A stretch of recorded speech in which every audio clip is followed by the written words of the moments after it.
Hello, today I'm here to talk with you about the Trecena of Ajmak. And as usual, these are my interpretations of the days. I feel that in order to really kind of engage with the sacred calendar, it's great to have a focus for each of the particular days. This is something which can help us to really live the calendar rather than just think about it. And so what I'm obviously doing with these videos is try and give you my interpretation, my impression of how it might be most beneficial for us to use, work with, to feel the energy of each day, to align with it, to get the best out of life. So hopefully you find these videos useful and helpful and that kind of thing. So the Trecena of Ajmak. Ajmak, the Nawal of forgiveness, the Nawal of being human. Okay? And so we can see how those two things can go hand in hand straight off. We could see it as a celebration of our humanity. We could see it as a celebration of our human nature. Now, it's also connected with the ancestors, and it's connected with this because it's said to be the connection with the four first men, the Akbal. Now, it's said that when they were created equal with the creators, but then the creators kind of said, well, hang on, we don't want equals, we want human beings to populate the world. And so they smoked the mirror of their perceptions. This meant that they were then not able to see through space and time. They were not able to see the consequences of their actions. They became truly human. And so in this way we can see Ajmak connecting with the Bakabob, connecting with what it is to be human, and giving us this understanding of acceptance and forgiveness. And so when we're making ceremony for Ajmak, for example, one of the things that we might do is have a handful of sugar and think about something where we might want to be forgiven, or think about something where we might need to forgive somebody, and offer that sugar to the fire on the invocation of the day of Ajmak in order to burn that away. And what comes back to us is the sweet aroma from that burning sugar, like a caramel kind of smell. And it's supposed to remind us of the sweetness of life that comes when we burn away those things which are burdening us. And those things might be shame, they might be blame, they might be guilt. There are things that we may need to be forgiven for, and there are things to forgive. So one of the things that we could do throughout the Trecena of Ajmak might be, we might call it 13 days of forgiveness. We might call it 13 days of acceptance. We might call it 13 days of being a human, because, I often think about how we see in many places kind of like live spontaneously, live in the moment and that kind of thing. But living in the moment might make us truly feel like human beings. But it also means, well, hey, if we're living in the moment, then maybe we're not going to turn up for what we said we were going to turn up for. And then we're going to have to make some apologies or whatever the case may be, in order to bring things back into balance. So you see, kind of like, it's this balance between being a human and accepting the humanity of others as well, accepting that none of us is perfect. Maybe we wouldn't do what we've done. Maybe some of the things that we're maybe not quite so proud of or whatever, in hindsight, we would never have gone through with them in the first place. But at the time, it seemed like a good idea. And that's the power of hindsight, right? But what we can do is make an offering. What we can do is to do something, to ask for forgiveness, to forgive, to bring these things back into balance, rather than just kind of trying to ignore it and sweep it under the carpet or something like that. Okay, so this is 13 days when we can address those kind of things. So we're going to begin with the day 1 Ajmak. Okay, we could see this as the beginning of the forgiveness process. We could see it as turning over a new leaf. I think this is a good kind of like idea to have around it. It's like saying, right, okay, We have recently, 20 days ago, been through 7 Ajmak. Now, you might remember me talking, or you might have read my post about 7 Ajmak being kind of like wiping the slate clean. Kind of like starting again, or, kind of like wiping it clean so that we can start again. And 1 Ajmak is a great day, of course, for starting again. It could be kind of like starting again through the process of forgiveness. It may be that there are some important things in your life that, let's say, are blocked for you right now. Maybe they're blocked because kind of like, let's say, maybe we did something, like I said, that we're not quite so proud of, or maybe we felt hurt by somebody or whatever, and so we kind of like put that idea, put that relationship, put that whatever to the side. Well, now's the time to deal with it. Now's the time to start again. Now's the time to say, I'm sorry, or I forgive you. Okay, or please forgive me. All of those things. So it's also a great day for kind of like embracing our humanity, kind of like really beginning to say, right, okay, what makes me feel human? When am I really living this human experience with all of my senses? The rebirth, the beginning. It's kind of like beginning to accept that. It's beginning to say, right, okay, yeah, you know what? I might have been putting that to one side for a while, or I might have been ignoring it, hoping it would go away and all that kind of thing. And 1 Ajmak is kind of like say, right, okay, it's time to begin to embrace what makes you feel human. Okay? So, moving on from 1 Ajmak, we come to the day 2 Noach. Okay, so Noach, the Nawal of the mind. Noach, the Nawal of thought. The Nawal of intellect, of intelligence, and of knowledge. And here we see it with the number 2. So Noach can also be the problem solver. And what I would say with 2 Noach is it shows you both sides of the story. Now, of course, we're in the Trecena of Ajmak, obviously. So, kind of like this is sort of looking at it from, I suppose, a bilateral position. Getting the knowledge from that side and that side. Getting the information from that side and that side. And coming up with a solution that brings them together. Now, of course, if we're only looking at things from one side, then it's often difficult to come up with a solution, because it's only going to satisfy one side of the argument, as it were, or one side of the people. And so 2 Noach, we could see really as an idea, a solution that can bring the two sides together. Okay? So, of course, this in the Trecena of Ajmak can also be looking at the information which is coming from, we could say, both sides of the story, or both sides as well. Simply because, like, again, it's like we might have done something. Somebody else might have done something, not realizing the impact on us. We might have done something, not realizing the impact on somebody else.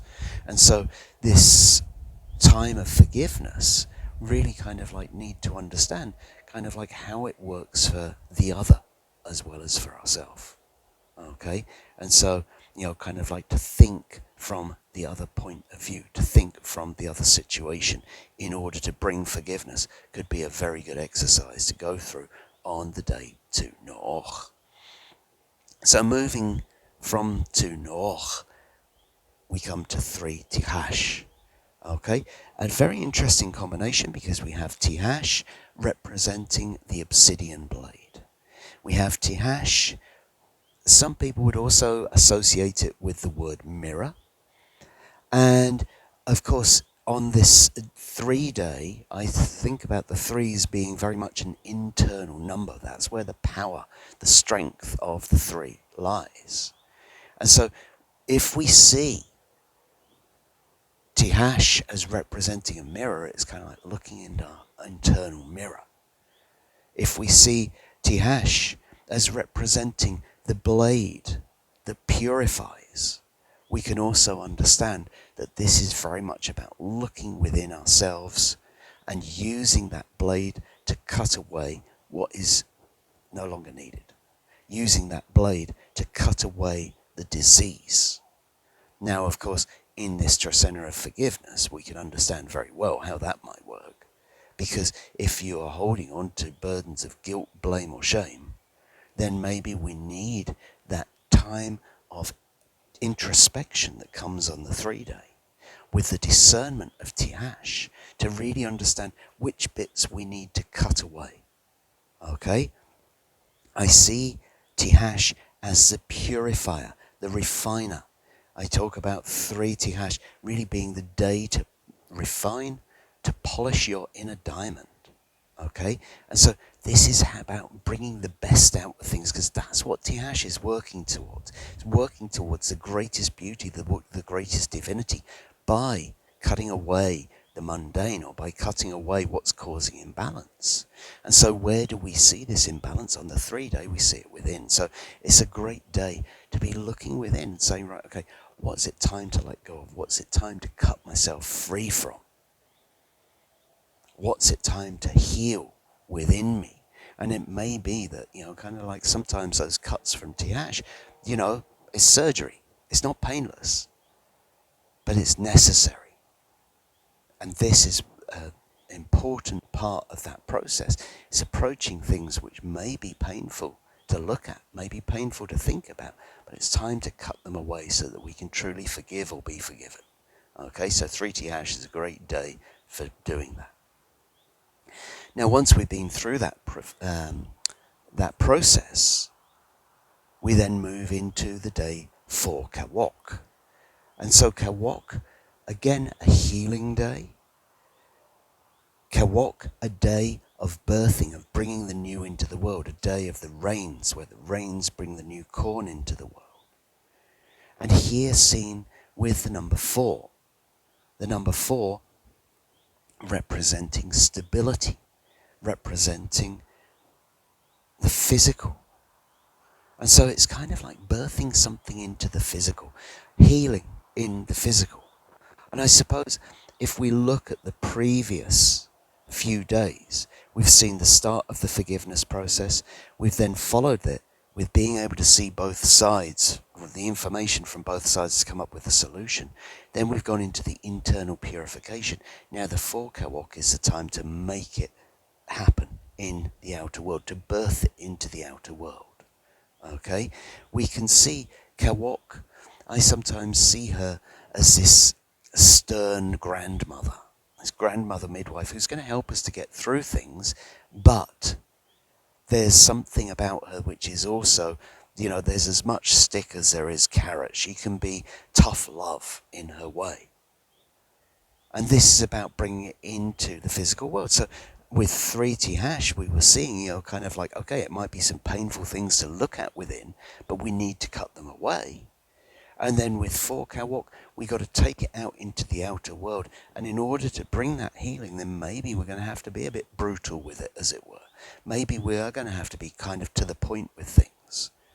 In order to make things move forwards, in order to birth that new into the world, we're going to have to, not pull our punches and say what needs to be said.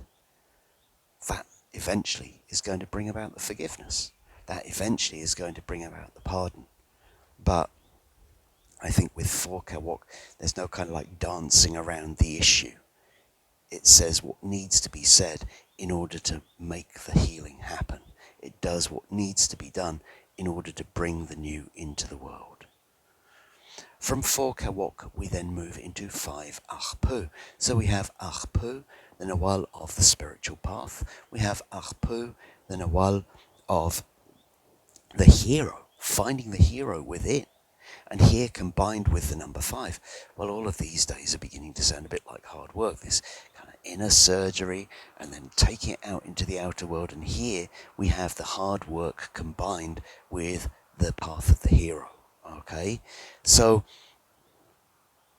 when I see the 5, I talk about it needing, like, those days, we need to put the effort in. And it's like, if we don't put the effort in, we're not going to go anywhere. If we do put the effort in, then we might be greatly rewarded. And so what do we see that effort attached to? We see it attached to the spiritual path. We see it attached to being a better person. Okay, Akpu is taking us up a level. It's finding the hero within. And so with 5 Akpu, yeah, it is going to be hard work. Maybe kind of like, we've got to dig deep to find that hero within. Maybe, in this process of forgiveness, in this Trecena of forgiveness, sometimes we're going to have to really take a deep breath and understand and grit our teeth and say, right, okay, yes, it's time to approach this, or it's time to work with this, or whatever it might be. And as I say, with that input of energy, it doesn't necessarily imply something which is going to come easy. Now, Akpu is also about overcoming the obstacles between us and our higher aspect. Overcoming the challenges, kind of like as we walk on this hero's journey. And so it's sort of like saying, right, okay, these challenges today are not necessarily going to be ones that you can just waltz through. They're ones which you're going to have to put your energy into in order to get through them. But by putting your energy into it, it is a good way to overcome it. So this is something which would be highly recommended on that day. From 5 Akpu, we then move into 6 Imosh. So Imosh, the Nawal of the seas, of the ocean, of the lakes and of the water. Imosh, the Nawal of the energy, the psychic field that connects us all together. Imosh, the dream world, the creativity that comes from it. And here combined with the number 6. So the number 6 can represent stability. It can also represent the family. Okay? Now, we could obviously see this as kind of like the dream for the family. And a good day to be stabilizing that dream into reality. But we can also see that if we're talking about the family and we're talking about Imosh, we can also understand that of how it is to be part of the collective consciousness of the family. And in this time, in this Trecena of forgiveness, again, it's kind of like, how can we bring stability to our family's consciousness? Okay, now maybe there's something that we need to work with regards to forgiveness in there. Maybe this is a day to grow closer to the consciousness of your family through forgiveness, but it could also be a day to look for our individuality. And maybe that's where we have to stand up and say, look, I'm human. Okay, kind of like, I know that you've got these ideas for my life, or I've got these ideas for your life, or whatever, but we're all human. Okay, and so one of the ways that we can see Imosh is helping us to understand how to be independent from the collective. And here, if that collective that's signaled is the family, then it may be kind of like the understanding of how or why we need to kind of like accept or come to terms or apologize or forgive or whatever it might be with regards to, as I said, family issues, family matters. So it could be a really good day to be tackling those kind of things. From 6 Imosh, we then go into 7 Ik. 7 Ik, so, the two words that come to mind is final word. 7 can represent endings.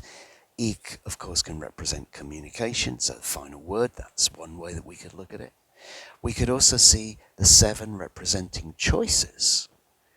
And it's sort of kind of like, be choose your communication, choose your voice, choose your language.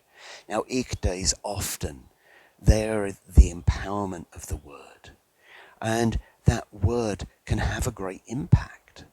And so when we see the impact of our words, it makes us understand, well, how are we really choosing to use them? In this time of forgiveness, maybe this is also highlighting, it's like, right, okay, what do you use your words for? How do you use your words? How can you use your words to forgive? How can you use your words to create peace?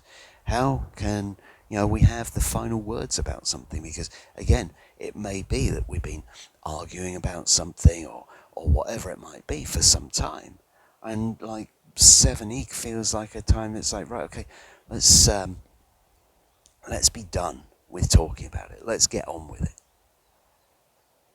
Let's use the balance of perspective that comes from the seven, showing us all of our choices, to choose the right words in order to finalize the communication. And again, in that way, I mean about forgiveness. I mean about acceptance. It's not necessarily about cutting ourselves off from something. It's more about kind of like coming to terms with it and bringing it to peace. From 7 Ik, we then move into 8 Akbal. Okay, so Akbal, the dawn and the dusk. Akbal, we can see as bringing the new concept in. And with the 8, we see it as representing the ceremonial day. We can see it as representing wholeness. And so, why the ceremonial day? Because it is encapsulating all aspects of something. Both the dark and the light, the whole cycle coming together. And here, Akbal representing conception, representing bringing in the new. That might be a new idea, might be a new concept. And here, when we have the 8, we're talking, or I see it as, kind of like the world of the day and the world of the night. I see it as, kind of like the whole 24-hour cycle that includes those dawn and dusk moments, but is really like the entirety of the dark and the light. And so this is the whole concept. That whole concept coming in through the balance of dark and light. And of course, this being in the middle of the Ajmak Trecena, we can see, kind of like it's understanding the whole situation, understanding the whole concept is what can lead us towards forgiveness. Now, it may well be that, of course, we might need the sun to rise on it in order to bring out something which has been hidden in the darkness. And maybe this is also something which can be seen within the Ajmak Trecena. What's been hidden in the darkness? What has been kind of like swept under the carpet that we need to bring into the light in order to bring forgiveness? We could also see the other side. What is too much in the light that we need to kind of put down into the other world, into the darkness? Now, this is not about hiding something. This is not about, kind of like ignoring something. This is about something, I could look at it from the idea of, if you have a wound and that wound is healing, if you keep picking at the wound, it will never heal. And so there's sometimes when you might need to put a bandage over it to stop yourself kind of like scratching at it or something like that. Well, that's putting it into the darkness, right? If we keep something in front of us the whole time, then we're just going to keep reminding yourself, we're going to keep opening the wound, and maybe it's time to put that away. So maybe this is the other side, where certain things get brought to light in order to forgive. Other things maybe need to be put into the darkness in order to allow ourselves to normalize, or kind of come into a state of being, a state of balance, where we can move into a state of forgiveness. From 8 Akbal, we then move into 9 Cat. So Cat, the Nawal of gathering. Cat, the Nawal of the net bag of the harvest. Cat, the Nawal of all of the things, our attachments and what we carry with us.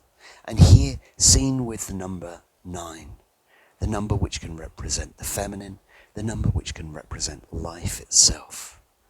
And so 9 Cat, again, may be a very good life review of what you are carrying with you in life, what attachments in your life you may still have. Now, they may be things which come from an earlier time. They may be things which, maybe they're not so necessary in your life right now.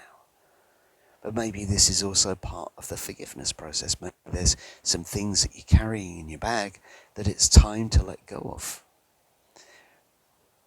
Once we let go of them, we find a space in our bag that we can bring in abundance, that we can bring in what we need into our lives. And so, again, this process of letting go, making space, allowing things to come in. through the release of attachments. It might be physical, it might be mental, it might be emotional, it might be spiritual. Don't know.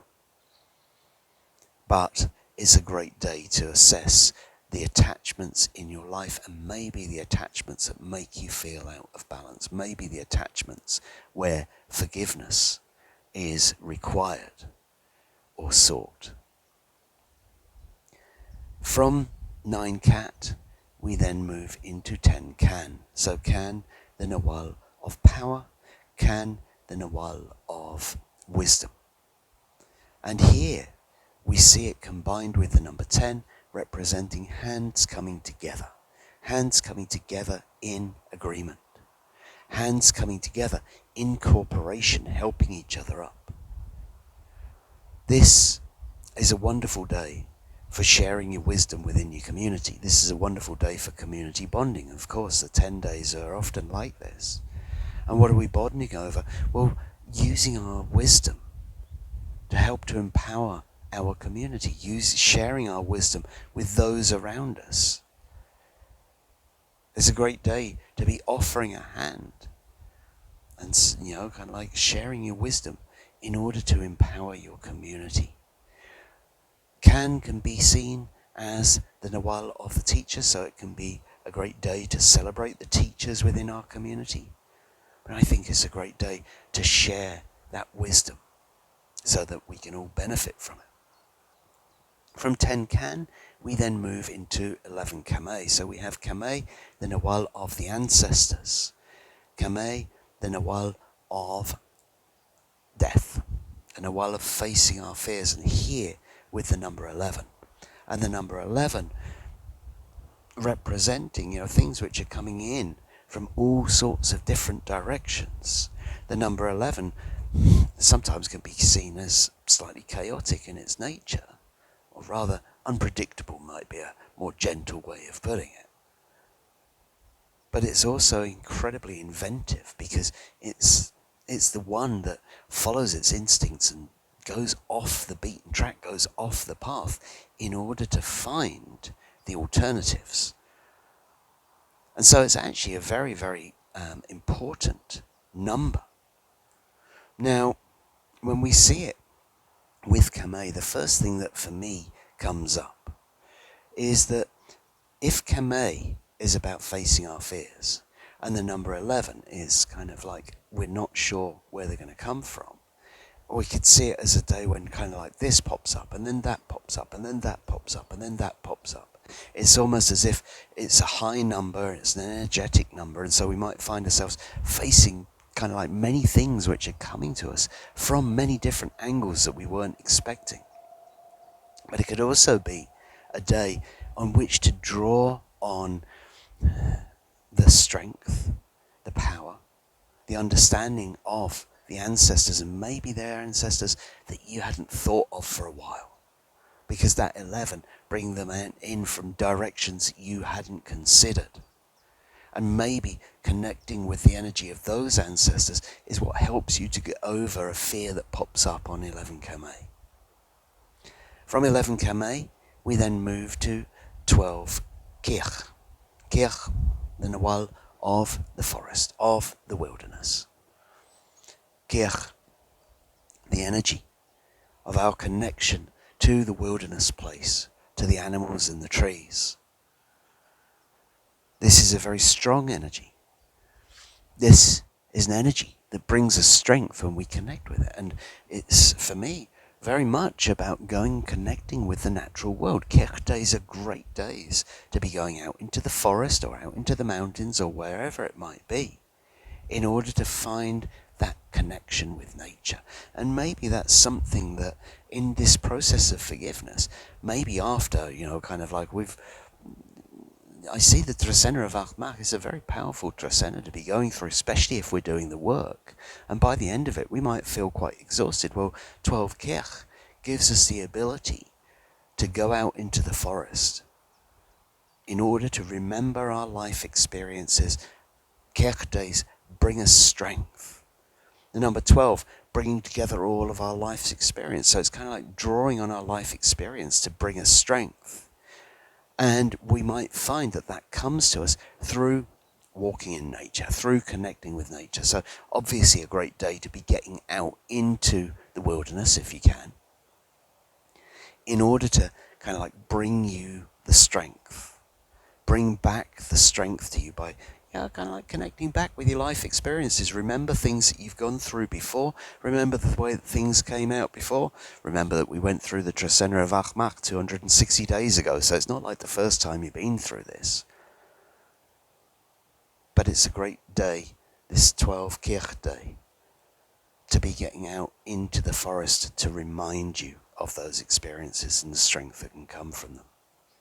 And then finally, we come to 13 Anil. Well, this is a very powerful day, obviously. It's connected with the number 13. And Anil, which we could see as a very fortunate day, a day of ripening, a day of brightening, a day of celebration, and a day of joy. And this, the ultimate day of the Ajmak Trecena. This, the goal, the target that we get to. Just the joy of the ancestors is one way that we could be looking at it. But we could be looking at it as, kind of like that feeling of joy that comes to us, knowing that we've dealt with things. That feeling of relief, that feeling of maturity that comes to us, knowing that finally, kind of like we have overcome that issue that needed to be sorted out. We've gone through the purification process, we've gone through the forgiveness process, the acceptance process, the release process, the strengthening process, and now we're arriving in this day where we receive the reward. Now, whether that reward might be something in the physical, I don't think so. I think it's more to do with the spiritual. And I want to use the term spiritual satisfaction. I know that sounds a little bit weird, but kind of like sometimes when we really know that we have done the right thing, we've done exactly what needed to be done of us, we've acted in complete integrity, we've faced what we needed to, let's say, forgive or be forgiven for, and now 13 Anil comes back and rewards us, the reward coming from spirit for all the work that we've been doing through the Ajmak Trecena. So I hope that's been useful for you. I hope that helps to guide you over the next 13 days. And I'll see you in 13 days' time for the Trecena of Toch. Thank you.